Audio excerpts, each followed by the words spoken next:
Hello and welcome to Jim's EV Adventures, and this will be an episode of My Bolt EV. Even though we're going to be talking about a breakdown of the EVSE that I purchased for my original Bolt almost 5 years ago, it's focused on the Bolt because this EVSE was used primarily to charge my 2017 Bolt for the 3 years that I owned that vehicle. So sit back and let's look at this EVSE in a little bit of detail. I'll show you some interesting things that I found during the breakdown, and then we'll talk more about it at the end. And we'll talk about what we're doing for charging our cars with only one EVSE right now. See you in just a few minutes. Let's look at this breakdown. This is my old EVSE. It has failed. It was starting to overheat in the handle, and the display here had completely failed. This handle was reaching somewhere around 120 to 140 degrees Fahrenheit and was very difficult to handle. So today, I've already taken off the label that was on the back of the EVSE so I could get to the screws that are in back of the EVSE. So we're going to take the time to take this apart and talk about what I found inside here, and then I'm going to take apart the handle and we're going to look at that as well. So one of the things I've already noticed is two of these screws, even though I'm going to take them out, are broken.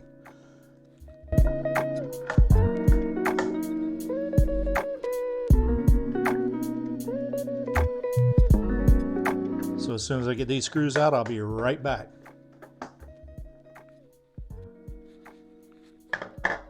So as you can see now that I've got it open, two of the posts where this thing had screwed into the bottom half had broken off, and you can see them broken right here where I'm pointing. So that was allowing some sort of moisture accumulation to get up inside this unit. Got to be very careful. There's still some pretty high powered capacitors there, so I'm not going to mess with those. I am going to disconnect the cables on both ends so I can have freedom of movement with these units. So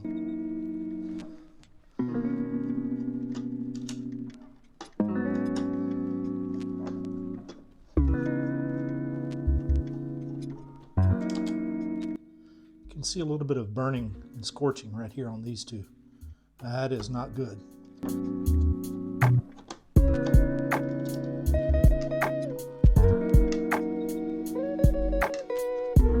Now that I have the cables out of each end, makes it a little less unwieldy with those cables out of the way. I'm going to make disconnections for these two cable harnesses here so I can separate the two front and back half.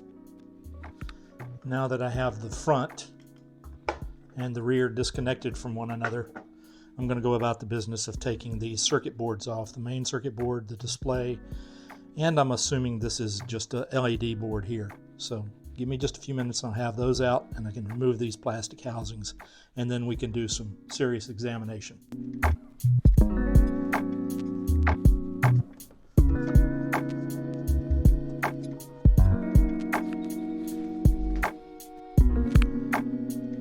Okay, I have everything unscrewed now, so let's go ahead and take this off.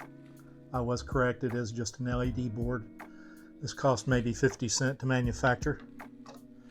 This is the display board that has failed, and in looking at it real closely you can see some discoloration right in here where some sort of moisture accumulation has occurred. I'm going to take this display off here in just a few minutes and take a look at it, but I think that's probably the failure for that unit.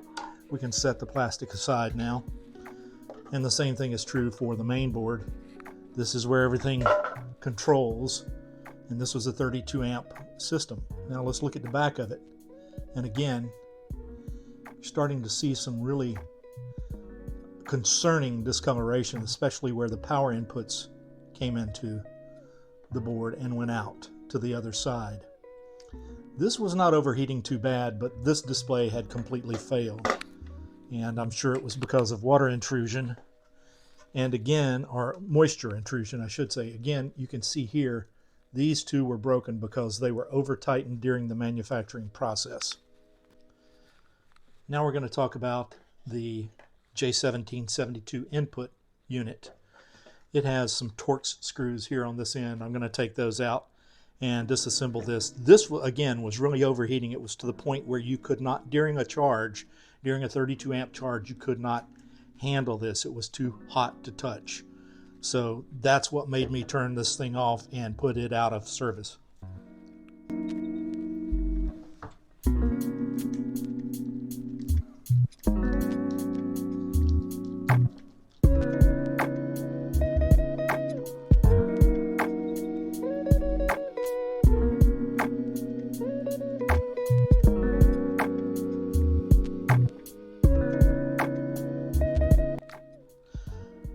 I've got the handle off of it, and you can see the little switch here. This is the, you can hear it click.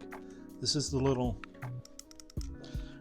switch that would disconnect and stop service.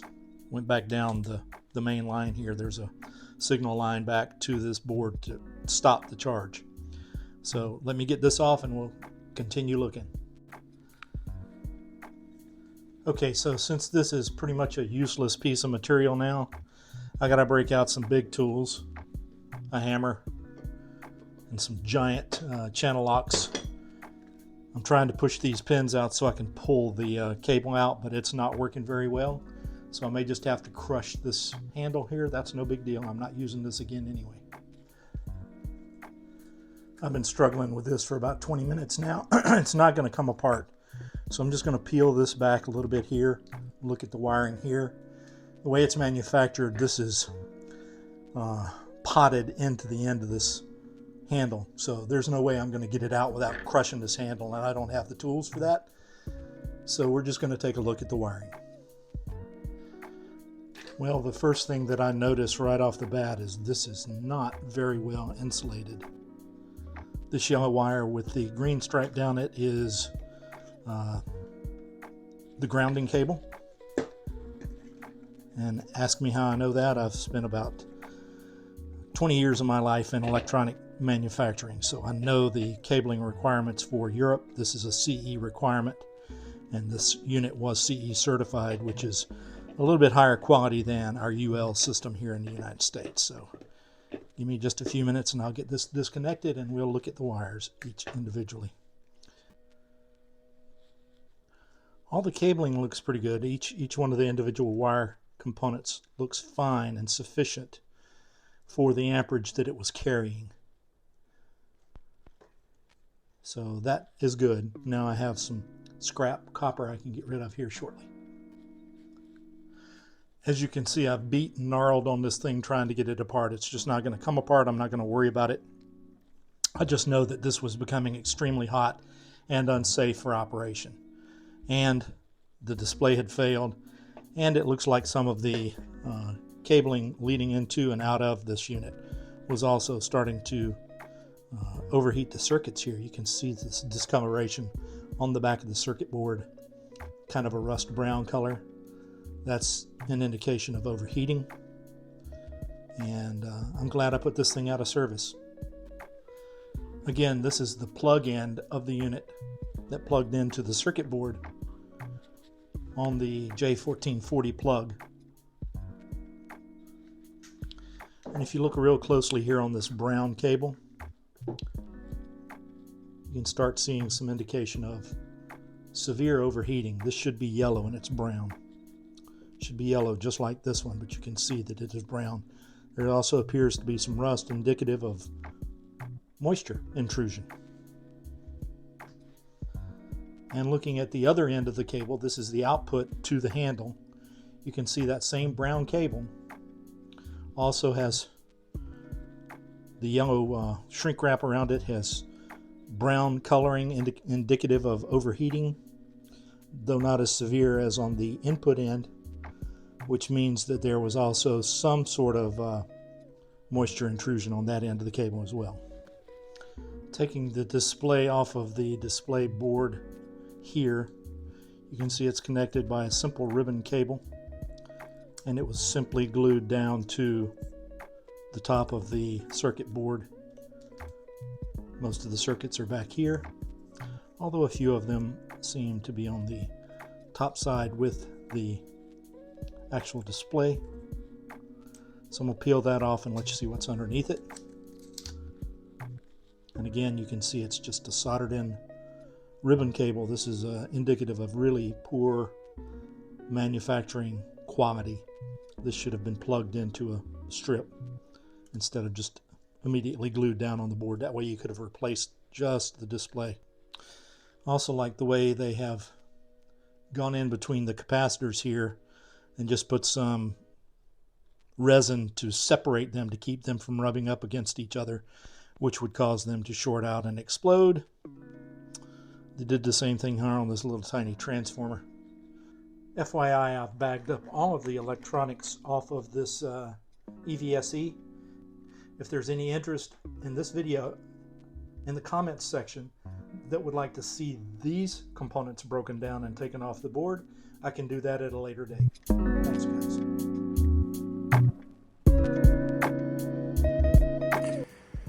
Well, the answer to what now is simply